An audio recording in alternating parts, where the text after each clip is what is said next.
Os irmãos que estão aqui presentes, boa noite a todos, sejam bem-vindos mais uma vez a este lugar. Agradecemos também a presença dos irmãos que estão nos acompanhando de suas casas, por meio da transmissão que estamos fazendo pelo Facebook. Eu estou aqui prestes a encerrar a exposição que estou fazendo de 1 Timóteo.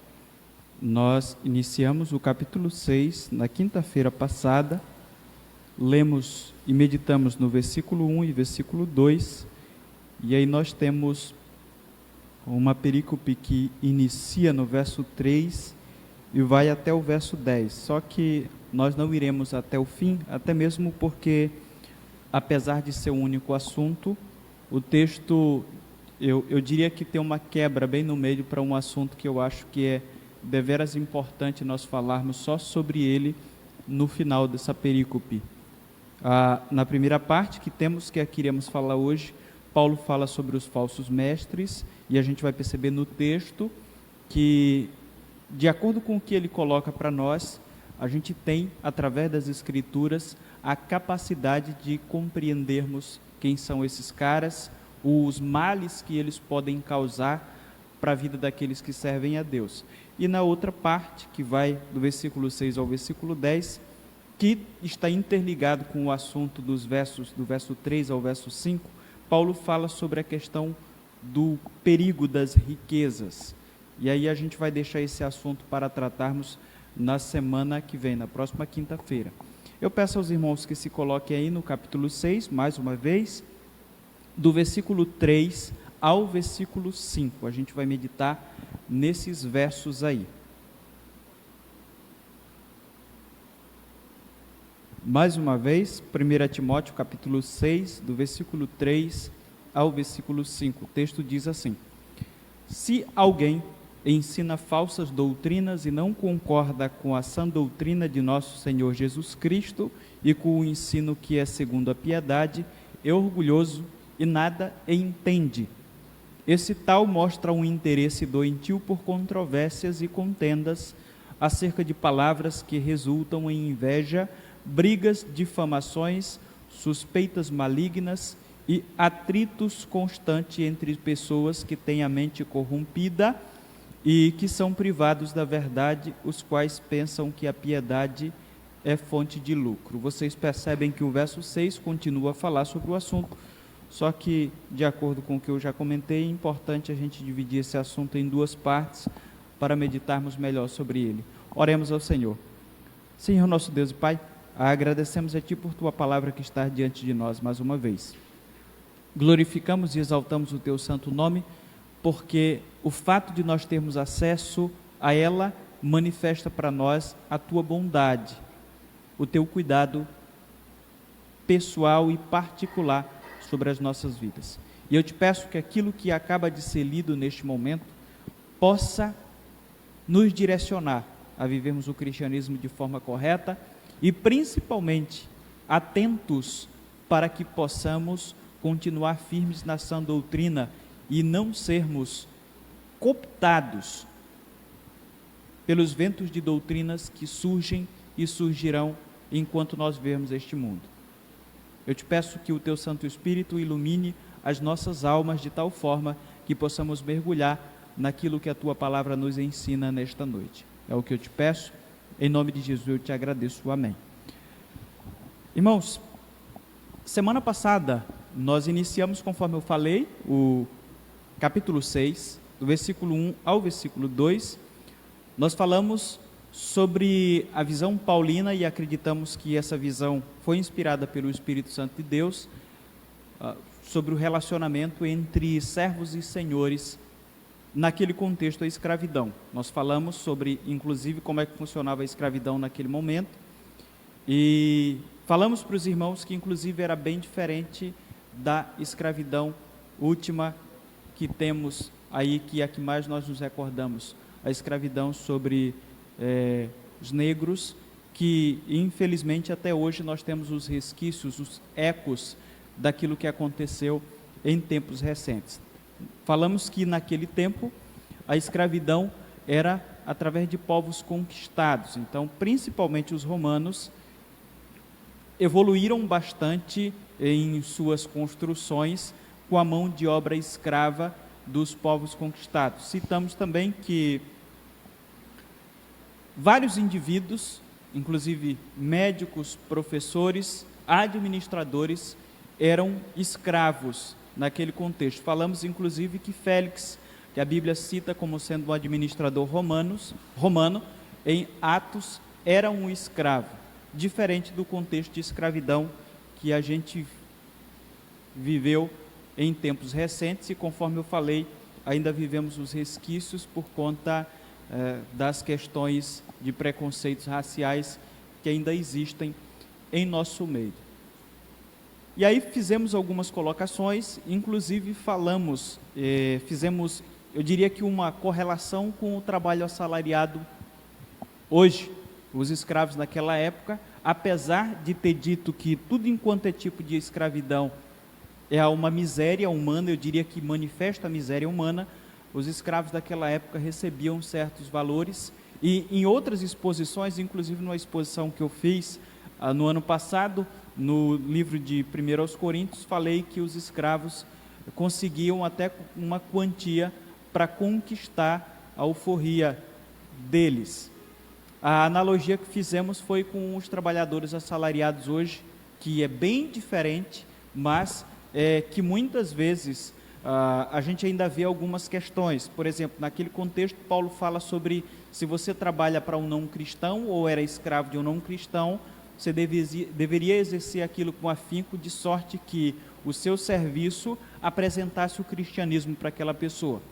Mas se trabalhasse para um cristão, aquele cristão que servia o seu irmão deveria servi-lo também com afinco muito melhor ainda, porque estava servindo um outro servo do Senhor. Em algum momento, ou em outro momento, principalmente em Efésios, Paulo fala sobre os cristãos que tinham escravos, como é que deveria ser o comportamento deles. Eles não poderiam maltratá-los como os demais, aqueles que eram pagãos, faziam. Então, se você pegar as leituras onde Paulo fala sobre esse assunto, nós temos um equilíbrio muito grande. E falei que a igreja, em termos iniciais, decidiu, é o que a gente percebe, não fazer essa luta contra a escravidão de uma forma direta, pelo fato de que ela poderia ser reconhecida ali, ou algumas pessoas mal intencionadas iriam se enveredar pela questão da igreja ou do cristianismo por causa de questões sociais, e a igreja em si ia se tornar apenas uma luta política, que infelizmente atualmente algumas pessoas têm feito isso, e às vezes pegam até alguns discursos de Cristo e transformam em discurso político, apesar de Jesus Cristo ter dito várias vezes que o seu reino não é deste mundo. Ele deixou isso muito claro enquanto esteve na terra. Ele citou diversas vezes, e em alguns momentos tentaram fazer com que Jesus fosse esse rei ou esse político que nós esperamos que às vezes seja e resolva os problemas sociais, e ele fugiu disso. Mas apesar de tudo isso, algumas pessoas ainda acham que podem usar Jesus com base para defesas de seus discursos políticos. Então a gente falou sobre algumas questões referente a isso, e aí Paulo chega aqui e vai dizer a Timóteo sobre aquilo que já é contextual. Nós já falamos sobre isso desde o início da carta, sobre aqueles que estavam tentando perverter a igreja com uma fé que não era a sã doutrina. Paulo utiliza esse termo. Esse termo é um termo médico que se refere a uma pessoa que está saudável. Então, se eu estou sã, com uma saúde sã, eu estou com uma boa saúde. Então, Paulo utiliza esse texto de dentro desse contexto da medicina para falar sobre a doutrina verdadeira. No início, falamos para os irmãos que quando Paulo envia a Timóteo àquela igreja, ele vai organizar a liderança da igreja para combater os falsos ensinos que estavam ali. E eu disse para os irmãos, nesse contexto, que esses falsos ensinos provavelmente estavam sendo divulgados por pessoas que o próprio apóstolo Paulo, ao se despedir, lá em Atos, disse que alguns daqueles homens que eram líderes da igreja iriam se tornar lobos que iriam tentar devorar as ovelhas do Senhor. E aí Paulo vai falar sobre esse assunto dentro do contexto desta carta, e aqui já no final ele fala sobre algumas questões que eu diria para os irmãos que nos ajudam a identificarmos os falsos mestres, por aquilo que Paulo coloca aqui. Por isso a gente decidiu falar sobre a identidade dos falsos mestres dentro deste contexto aqui. E eu queria fazer alguns destaques para os irmãos sobre esse assunto. O primeiro deles é que a gente pode destacar aqui, pode ver no texto, que os falsos mestres são conhecidos pelo orgulho que possuem. Então Paulo vai fazer esse destaque, a gente percebe isso nesse texto. E olhando para cá, eu me lembro que ali de trás do Castanheira tinha uma livraria, e eu acho que era a Nossa Livraria Gospel. E eu tinha um colega que tinha trabalhado em uma outra livraria. Eu estou falando sobre a Nossa Livraria Gospel porque não existe mais, não dá para fazer comercial mais. Ele trabalhava em outra e foi trabalhar nessa. E de vez em quando eu ia lá comprar livros, principalmente no período em que as meninas ainda não tinham nascido, então dava para comprar livros. E aí chegando lá, fiquei conversando com o rapaz, estou lá batendo papo com ele, acho que eu já tinha comprado os livros e tudo, e de repente chega um cara que era pastor de uma igreja que era recente aqui no estado do Pará e que estava ali próximo ao entroncamento. E eu tinha acabado de sair do seminário, estava estudando muito sobre o movimento neopentecostal. Eu acho que eu passei uns 5 anos comprando livros sobre o movimento neopentecostal para entender como é que funcionava o contexto, e de repente eu vejo um herege na minha frente. E eu, como diz a minha mãe, mais que depressa me acheguei ao cara e comecei a fazer algumas perguntas, não tratando ele como herege. Ele é herege e deve continuar sendo, e vai continuar até, eu acho que Jesus Cristo voltar, e daqui a pouco vocês vão entender por quê. Quando eu fiz a primeira pergunta para ele, ele começou a me tratar mal, de uma forma bem estúpida, e de uma tal forma que eu não ousei fazer uma segunda pergunta, porque eu percebi que ele estava totalmente fechado. E a minha pergunta não foi nenhuma pergunta sobre heresia, eu queria apenas conhecer um pouco, de uma forma mais assim, através da visão de alguém que estava vivendo diariamente naquela seita. E quando eu estava olhando para esse texto aqui, veio justamente essa questão na minha mente, porque é o seguinte: se você é um estudante da Bíblia, o estudante das doutrinas que você segue, ou dos princípios batistas, lembramos que os batistas não têm doutrina, eles têm princípios, eles seguem princípios. Você, às vezes, olhando para os seus princípios, estudando a declaração doutrinária da CBB, olha, digamos que para um pastor presbiteriano, você faz algumas perguntas para entender como é que funciona. E eu acredito que um pastor presbiteriano, ou de alguma outra denominação aí mais antiga, vai responder para você, vai tirar as suas dúvidas de uma forma tranquila. Mas aquele cara me tratou super mal na primeira pergunta que eu fiz. É como se ele estivesse querendo que eu saísse, ele estava me expulsando de sua presença. Paulo lembra aqui que os falsos mestres são conhecidos pelo orgulho que possuem. Paulo inicia falando sobre a natureza do ensino dos falsos mestres, e aí ele utiliza uma palavra aqui, que é uma palavra bem grande, que seria o correlativo dela para o português, é tão grande como se fosse otorrinolaringologista. Eu vou tentar aqui dizer de uma só vez, que é heterodidaskelei. É isso que ele utiliza aqui, que seria ensinar outra doutrina, vem da palavra hétero. Ele literalmente quer dizer ensinar outra doutrina, a raiz está no termo que a gente utiliza para hétero. Ensinar uma doutrina completamente diferente, pode ser traduzida, ou ensinar uma doutrina falsa ou herética. O que Paulo está dizendo é que os hereges ensinam doutrinas diferentes das doutrinas que foram ensinadas por Cristo e por seus apóstolos. Você passa em alguns locais aqui de Belém, que é muito interessante, você vai ver uma denominação aí, ou uma seita, que a gente conhece com um nome pequeno, mas você passa lá, está escrito Igreja de Jesus Cristo e dos Santos dos Últimos Dias. Tá? Quando Paulo fala aqui sobre os hereges, ele vai sempre enfatizar que eles não ensinam aquilo que Jesus ensinou e aquilo que os santos apóstolos ensinaram também. Agora voltemos para esse nome. Primeiro que essa seita não é igreja, porque ela não segue aquilo que Jesus Cristo ensinou.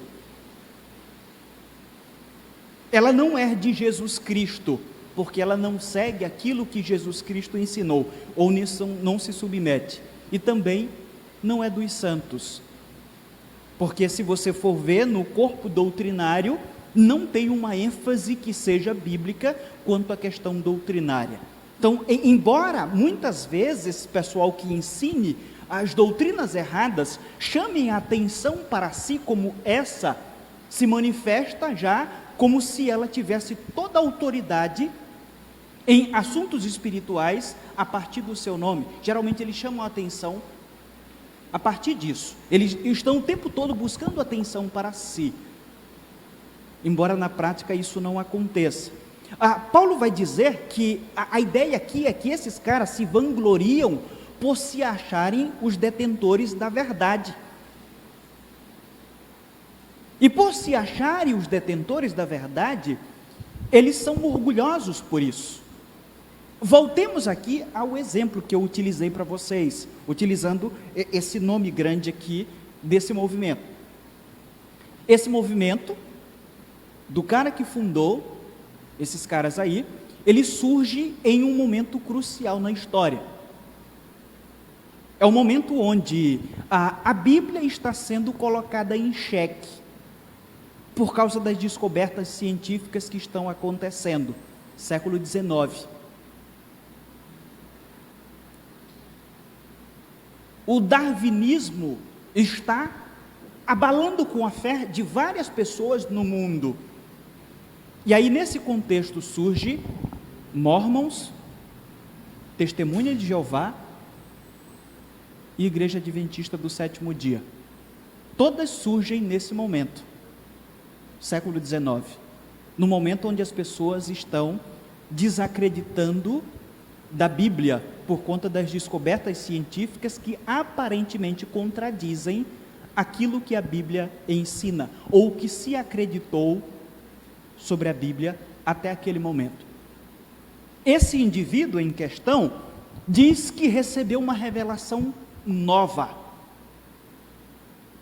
E nessa revelação que ele recebe, eu não quero falar sobre detalhes, apenas eu quero ilustrar com aquilo que nós estamos colocando aqui. Ele questiona: já que o Senhor se manifesta a mim, aparece a mim agora, eu devo procurar alguma dessas igrejas que estão aí para me filiar a ela? E o Senhor Jesus disse para ele: não.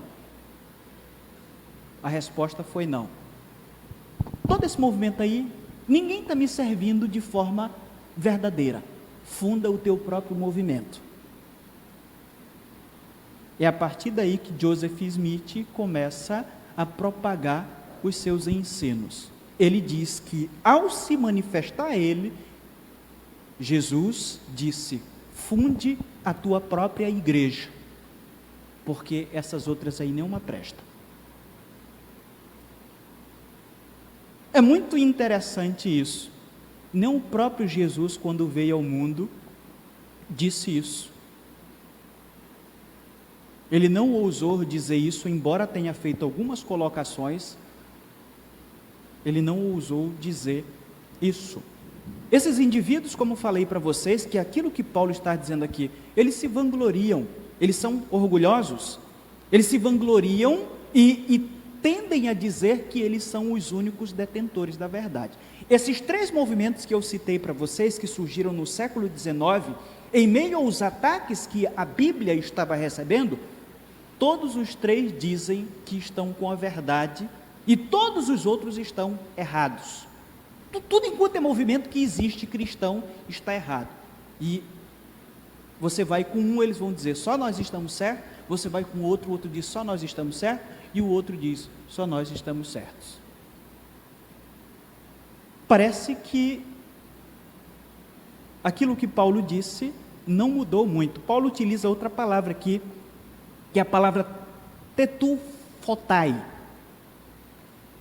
que é encher-se, ser orgulhoso, para se referir a esses indivíduos. Uma pessoa orgulhosa, segundo o contexto que o texto nos apresenta aqui, e segundo o nosso próprio contexto, expressa um sentimento de amor excessivo por si próprio ou ostenta as suas próprias qualidades. Essa pessoa vai fazer isso. Um orgulhoso se sente superior às demais pessoas. Ele acha, por exemplo, que ele é mais crente do que os outros. Ele acha que as suas atitudes pessoais como ser humano são melhores do que outras pessoas, ou do que as outras pessoas. Eles pensam da seguinte forma: eu e o meu ensino, ou os meus ensinos, são as únicas fontes de verdade que existem no mundo e nada mais importa. É assim que esses indivíduos pensam. Uma das características dos falsos mestres era se orgulhar, dentro daquele contexto, por terem um conhecimento superior aos demais cristãos. Conheci um indivíduo que frequentou por um tempo onde eu pastoreava. Antes disso, esse cidadão frequentava a igreja católica e depois começou a frequentar ali no entroncamento, o templo maior da fé. E quando ele chegou lá onde eu estava, ele disse que lá o discurso do pastor, em muitos momentos, era o seguinte, ou do bispo: vocês estão vendo essa faculdade que está aí à frente? Isso aí tem mais de 50 anos e não vai para frente. E nós estamos aqui há pouco tempo e estamos dessa forma. A igreja que eu faço parte tem poucos anos e está aí bombando. Isso significa dizer que Deus está conosco e não está com esse pessoal aí, os batistas. Está se referindo à Faculdade Teológica Batista Equatorial, que está lá na frente.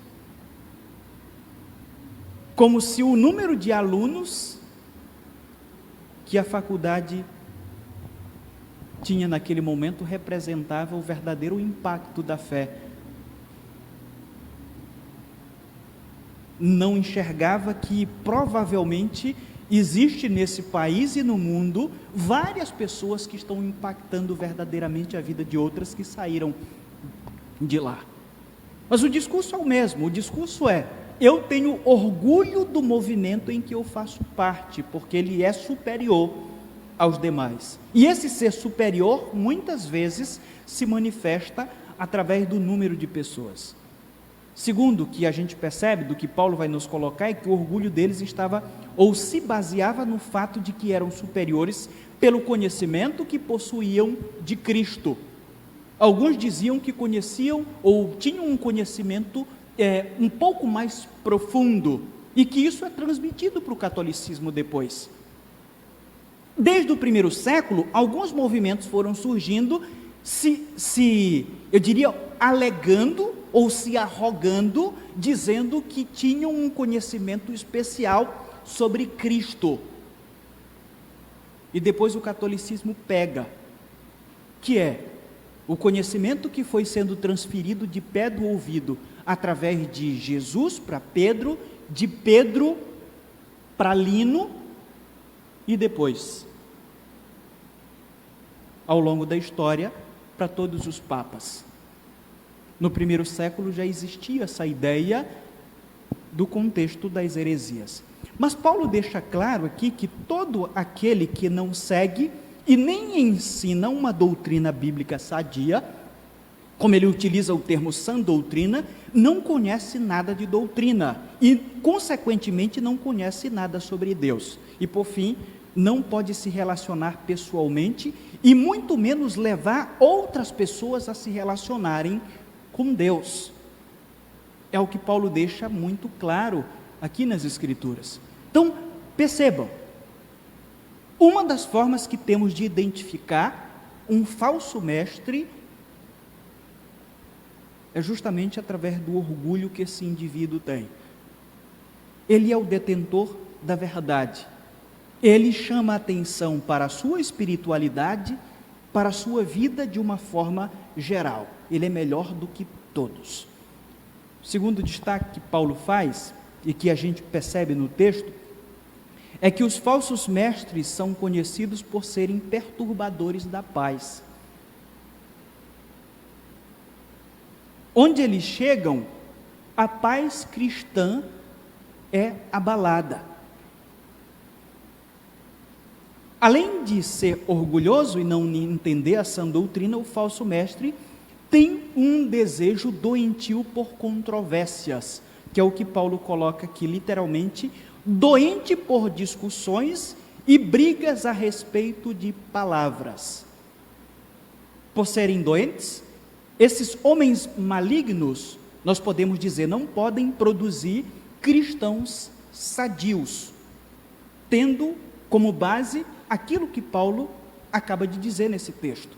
Porque ao invés de ensinarem aquilo que edifica, eles apenas confundem as pessoas. Eles levantam questões controversas. É isso que Paulo está dizendo aqui. Logo do início do ministério, eu acho que uns 2 anos depois, eu comecei a ser secretário da Ordem dos Pastores, e eu tive que me envolver com uma questão herética. Um cidadão conhecido aqui do nosso contexto, provavelmente alguns de vocês já ouviram falar, começou a ensinar algumas questões extremamente antibíblicas em uma igreja batista. E a Ordem dos Pastores foi chamada para poder conversar com esse cidadão.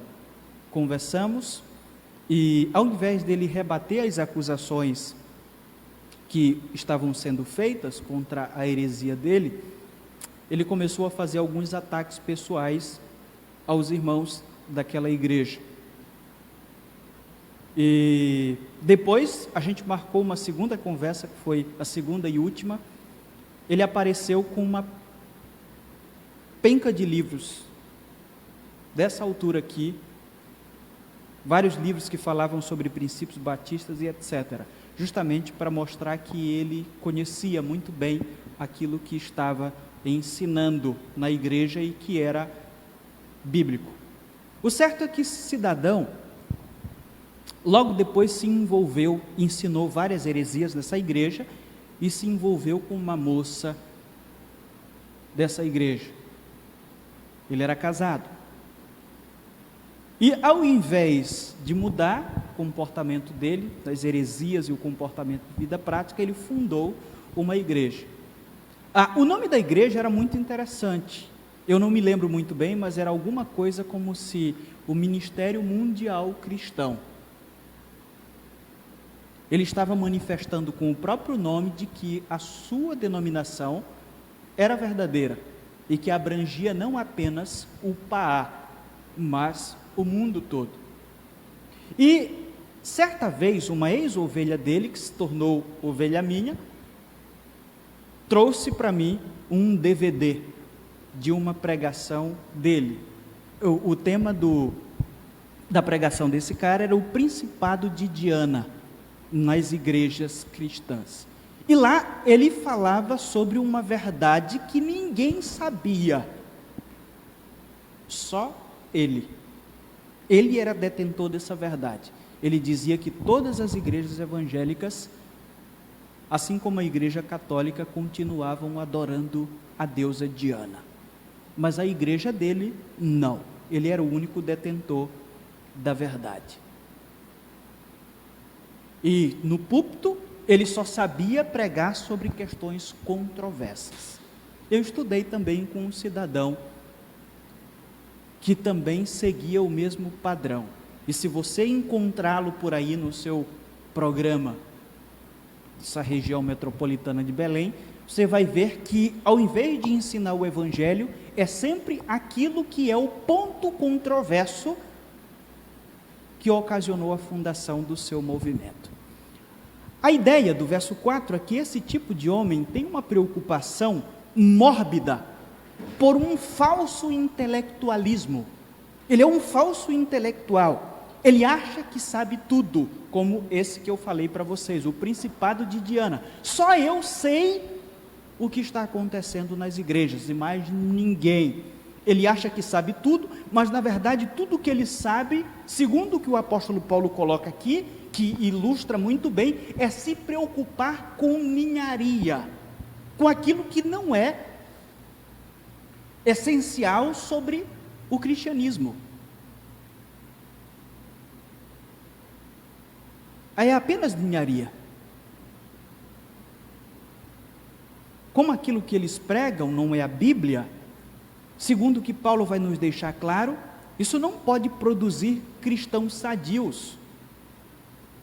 Então, se o indivíduo não está pregando verdadeiramente a Bíblia, não se produz a partir dali cristãos sadios. Por isso a igreja deles não vive em harmonia e não vive o amor a Deus e ao próximo. É isso que Paulo está dizendo.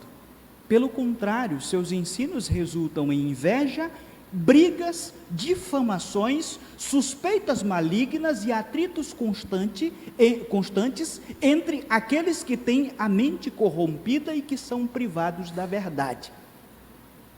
É o que o apóstolo Paulo diz.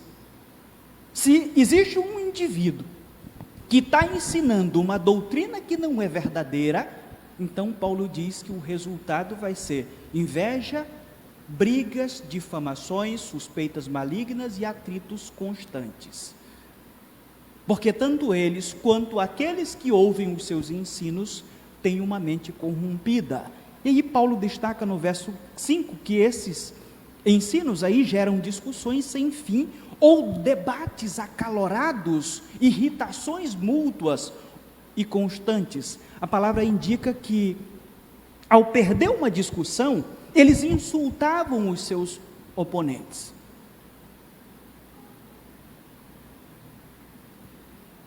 Não ficavam por menos, ou não ficavam por baixo. Paulo conclui dizendo que esse tipo de controvérsia tem um efeito na mente de quem foi privado da verdade. Pessoas que têm a mente ou o entendimento corrompido, para não compreenderem a palavra de Deus. A ideia do texto em grego aqui é que a corrupção é um estado mental completo na vida dessas pessoas. O que Paulo está dizendo é que existem pessoas que já estão com a mente tão corrompidas que isso se tornou algo constante. É algo que não vai ou não tem mais volta. Ele afirma que esses homens, além de serem corrompidos, também são privados ou são roubados da verdade. Eu não sei se está bem claro, e talvez alguns não tenham conseguido compreender aquilo que Paulo está dizendo aqui e aquilo que eu disse. Para entendermos a gravidade do assunto, o que Paulo está dizendo aqui é que a mente corrompida do homem, ensinada pelos falsos mestres, rouba qualquer possibilidade que esse cidadão tinha de crer no Evangelho. Ele está dizendo que o falso ensino tem o poder de roubar qualquer possibilidade que alguém tenha de se tornar um verdadeiro cristão. A partir do momento em que você começa a ouvir os falsos ensinos e você mergulha nisso, não tem mais volta. Nunca mais essa mente vai conseguir compreender o verdadeiro Evangelho. Ela está condenada ao inferno. Ela nunca mais poderá ser transformada da sua vida de pecado.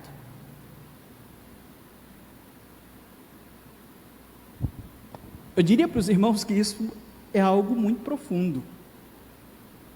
Eu já ouvi crentes dizendo o seguinte, cheguei a perguntar, aí na minha vida pastoral, para alguns crentes da igreja: e o seu parente fulano de tal, o seu filho, como é que está? Não está na igreja. O meu filho está naquela igreja tal. Sabe, pastor, sabe como é que é, né? Pelo menos o meu filho está lá. É melhor ele estar lá, nessa igreja, a pessoa já sabe que a igreja é controversa e que não prega o verdadeiro evangelho e já vem se explicando. É melhor estar lá do que estar no mundo.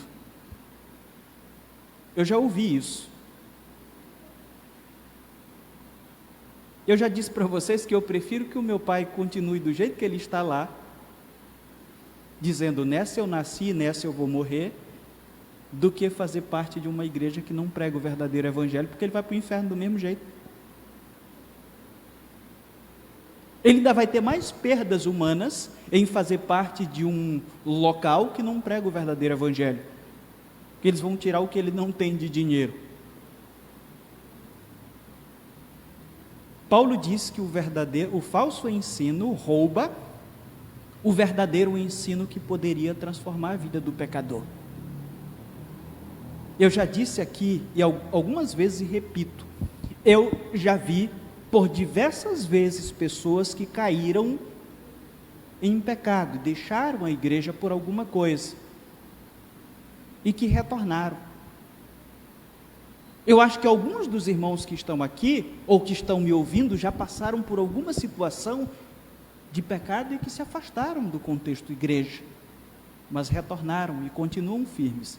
Mas eu nunca vi uma pessoa que tropeçou quanto à questão da sã doutrina que tenha retornado. O falso ensino é muito diabólico.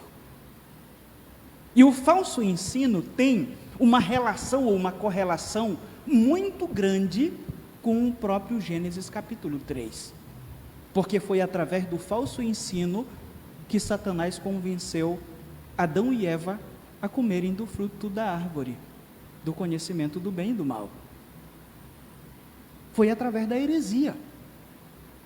Ele chegou lá e disse: é verdade que Deus disse? Vocês não podem comer nada aqui? Não foi isso que Deus disse. Começou dessa forma. Por último, os falsos mestres são conhecidos por comercializar a religião.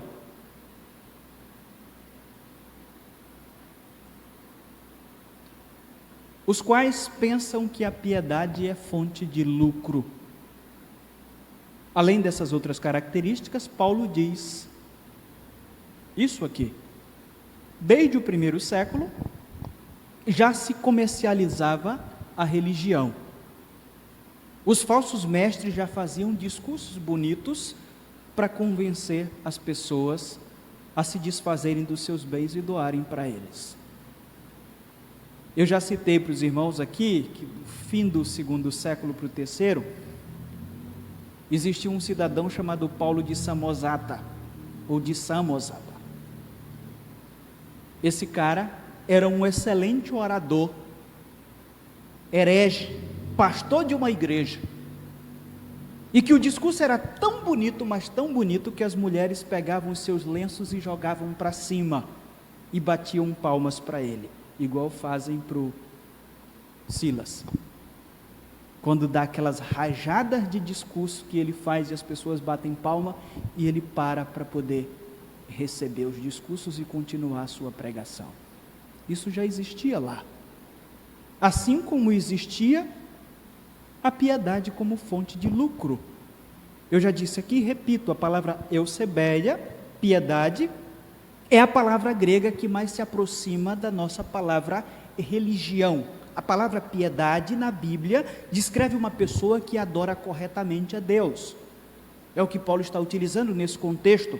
E além de adorar corretamente a Deus, essa pessoa, por ter um relacionamento correto diante de Deus, se relaciona de uma forma correta com o seu próximo. porque conhece a Deus da forma verdadeira. Ao que tudo indica, pelo fato de fazer essa colocação aqui, os falsos mestres se escondiam por trás dessa palavra. E é por isso que Paulo fala sobre isso aqui.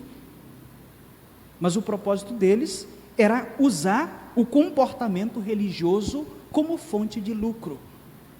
O falso mestre, William Berkeley, falando sobre esse texto, diz: considera seu ensino e pregação não como uma vocação, mas sim como uma profissão. Está no negócio não para servir a outros, senão para progredir ele mesmo.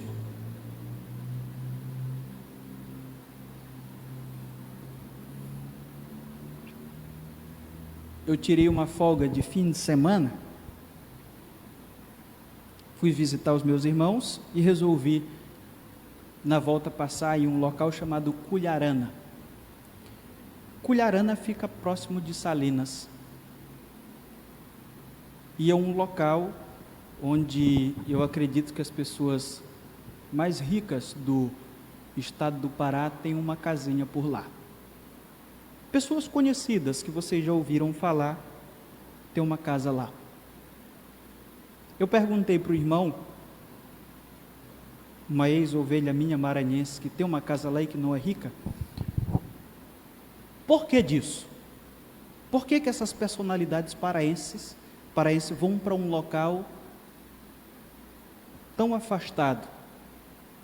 Ele disse: pastor, é porque aqui é próximo, bem próximo da água, e tem esse declive ali, e aí os caras fazem as suas casas e fazem as rampas lá para poder pegar as suas embarcações, isso sem pagar nada, né? Não tem marina, essas coisas. E geralmente esse pessoal que está aqui, alguns chegam de helicóptero lá, e que vocês conhecem, gostam muito de pescar. Aí eles chegam aí e se mandam, e ficam pescando o tempo todo. Um deles é o dono de uma denominação, ou de uma seita brasileira, fazendeiro, o cara do chapéu, tem uma mansão lá, uma embarcação, e chega lá de helicóptero, bem aqui.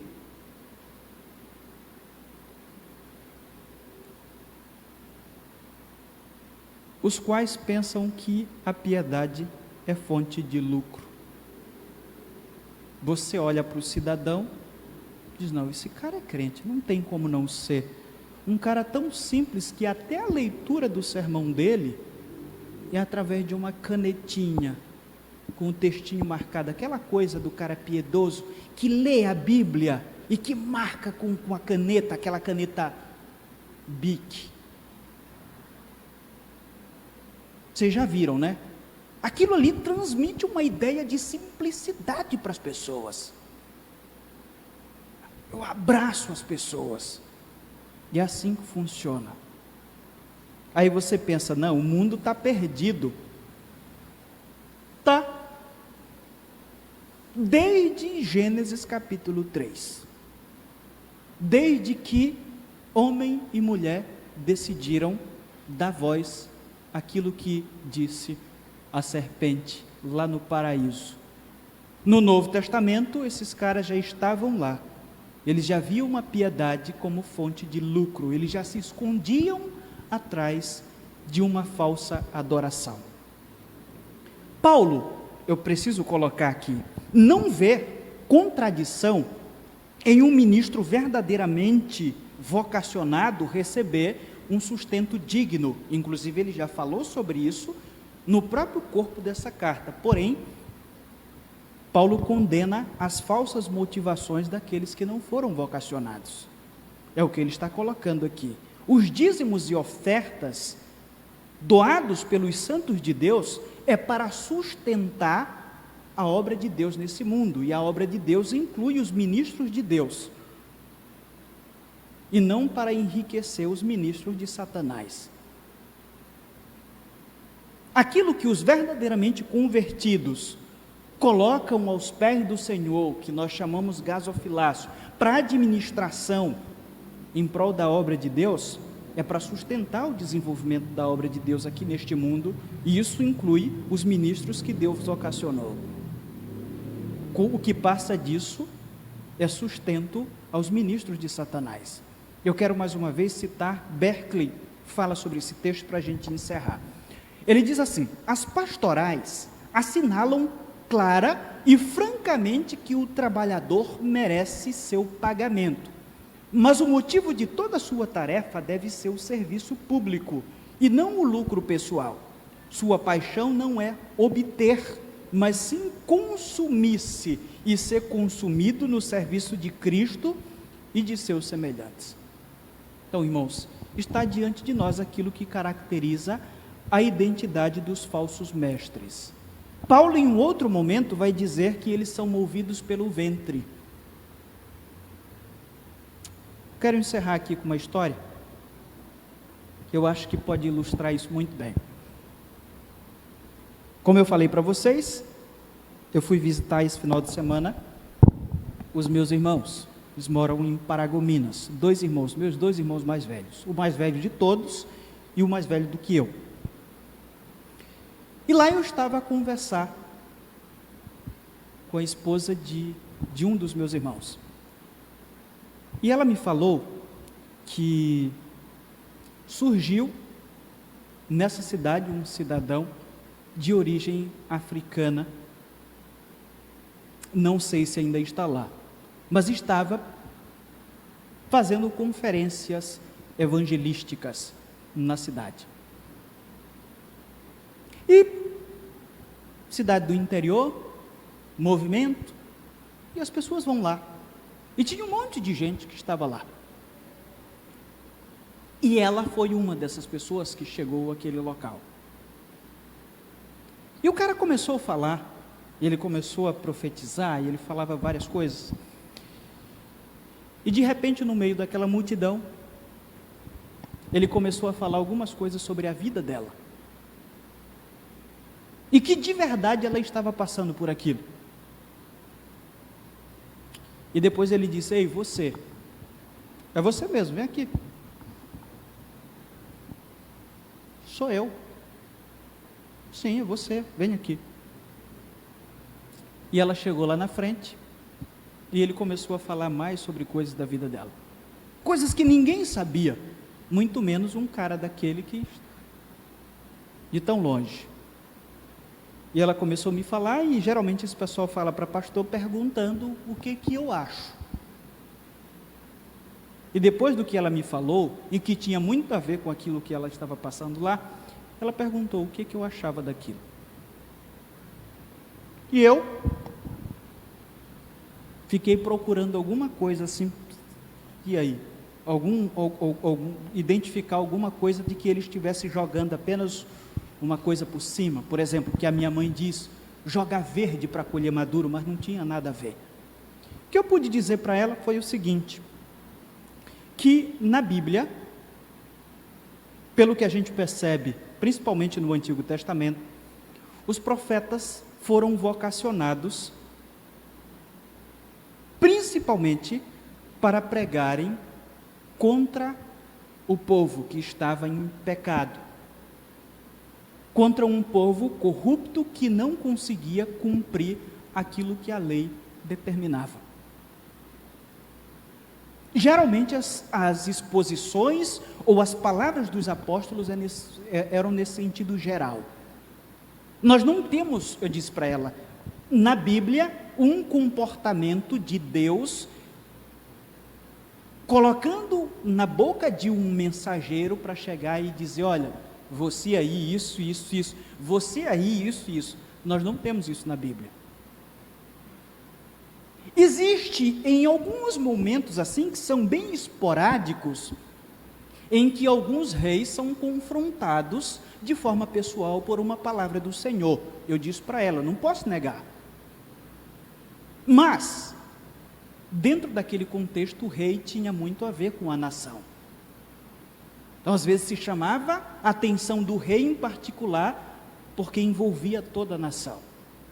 Nós não temos eventos na Bíblia onde profetas se levantam para ficar fazendo esse tipo de coisa. Eu disse para ela. E aí pegou, né? Porque não tem, e o cara foi lá e falou, e é verdade o que estava acontecendo com você. E como é que fica? Papo vai, papo vem. Eu disse para ela, um segundo ponto que nós precisamos avaliar, é que existem pessoas que não foram chamadas por Deus, e que às vezes fazem esse tipo de coisa. E segundo o que Paulo diz aos Coríntios, a segunda carta que ele escreveu aos Coríntios, ele fala sobre os ministros de Satanás infiltrados na igreja. E ele vai dizer lá que o próprio Satanás, que é um anjo das trevas, se transforma em anjo de luz. Então não é à toa que os seus ministros, que estão infiltrados na igreja, já parafraseando para vocês, se transformam em ministros de justiça. Eu disse para ela, é possível que alguns dos indivíduos que atualmente estão atuando nas igrejas, estejam atuando com o poder de Satanás, e não de Deus. Essas duas coisas. E fiquei tentando ouvir mais alguma coisa dela, para eu poder falar mais.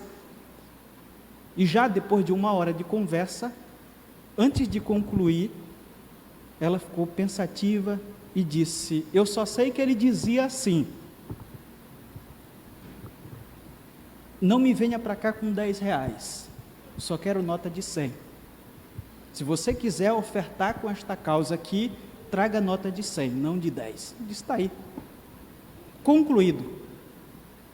Eu acredito que ele falou a verdade sobre a sua vida, mas ele está atuando através do poder de Satanás. Tenho certeza absoluta, diz para ela. E inclusive lembrei aquilo que disse para vocês na exposição que fizemos sobre Coríntios, que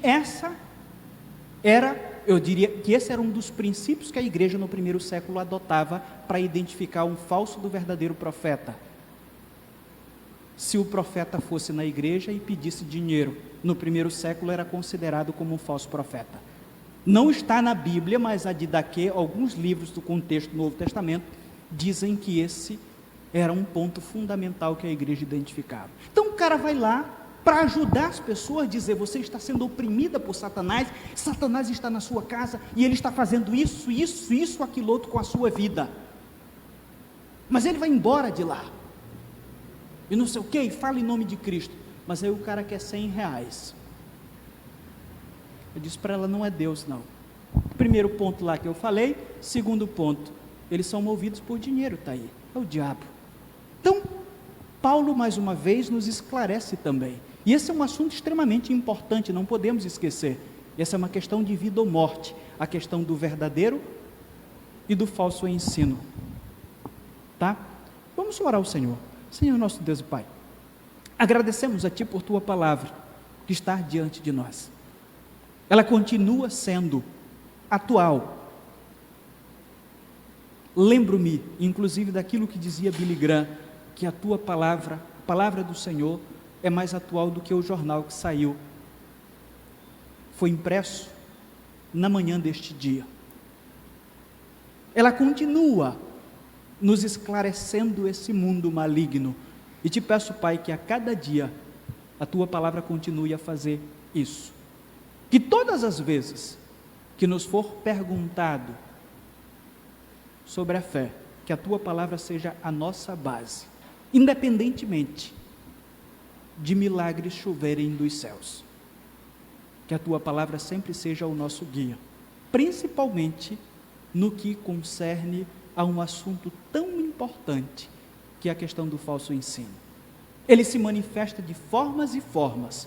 Hoje, ele tem se manifestado em forma de progressismo. Os progressistas cristãos atualmente dizem que são os verdadeiros cristãos porque eles amam mais do que nós. E para isso eles querem até mesmo atualizar a Tua palavra, para se tornar mais amável, mais receptiva aos pecadores. Nosso Deus, nos ajude a cada dia a nos livrarmos da praga que é o falso ensino, que tem o poder de corromper e de corroer a verdadeira fé, que é tão mal, mas tão mal, que a partir do momento em que toma a vida da pessoa, não há mais esperança para que dali nasça uma fé genuína. Nos abençoe, Pai, é o que eu te peço em nome de Jesus, eu te agradeço. Amém. Meus irmãos, o culto está encerrado.